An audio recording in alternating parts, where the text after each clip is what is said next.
As the chief of cardiothoracic surgery, Sabu Saha helps patients with a variety of issues. My primary responsibility is to my patients. I'm an operating surgeon, go to take care of our patient. His son, Shabin Saha, also happens to be a doctor of plant medicine. It's like an MD, but for plants. And a lot of what I do is visiting farmers, helping them solve problems, whether it be nutritional or fertility issues, potentially even some of the pest and disease issues as well. Which means both father and son have spent a lot of time traveling around Kentucky. He still does go to clinic in the area to see patients with heart issues or lung or vascular issues, but I also go to the same area, farmers with plant problems. And he said the difference between his patient and my patient, his patient doesn't argue with him, and mine do. Actually, most of my patients kind of like me. So it's just kind of funny that some of the same paths that we end up following in life. A path that is bringing father and son together again for the sake of research. It's really kind of neat that he's just, maybe 2 blocks away from where my office is now. And we had actually started a collaborative project working with watermelon and cardiovascular health when I was still at Purdue University. The study involved giving mice something simple that you see growing in fields like this, watermelon. We found out with the watermelon they lost their body mass, mainly the fat. They also found their cholesterol went down. And they also found the plaque. Everybody talks about forming plaque in the arteries. That went down. So now we are in a project trying to identify what in the watermelon juice.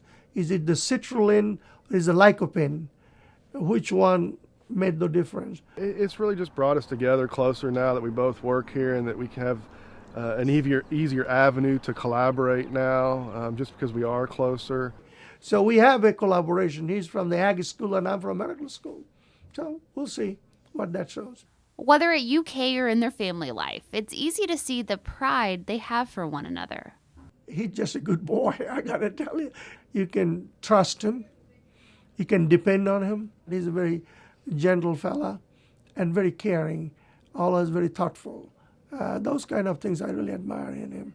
I guess the big thing is just the things that he's overcome and the challenges that he's been able to fight through, in life. He's originally from India. He came here back in the 60s, and it was very challenging. And, he had never been on a plane before, but he's always persevered. And the thing is, he's always tried to give back. And even though he was born halfway across the world, he's given back tenfold to this area without a doubt in the state. A drive that now keeps both of them focused on serving their state. My father always told me to remember my roots. And part of that, of course, is halfway across the world in India. But part of it is right here. And I've seen how my father's given back, and this has just given me, again, a platform or an opportunity to try to give back to the state. I know I'm not going to save the world by any stretch, but if I can help vegetable farmers or help vegetable industry in this state in any way, shape, or form, that's really what I'm trying to do, and I'd like to see it grow. I get a tremendous amount of reward, if you want to call it, feeling that we made a difference in the life of somebody. That is intangible reward is just phenomenal. It's just phenomenal. It inspired me more, give me more energy to go do some more. For UK Now, I'm Amy Jones-Timoney.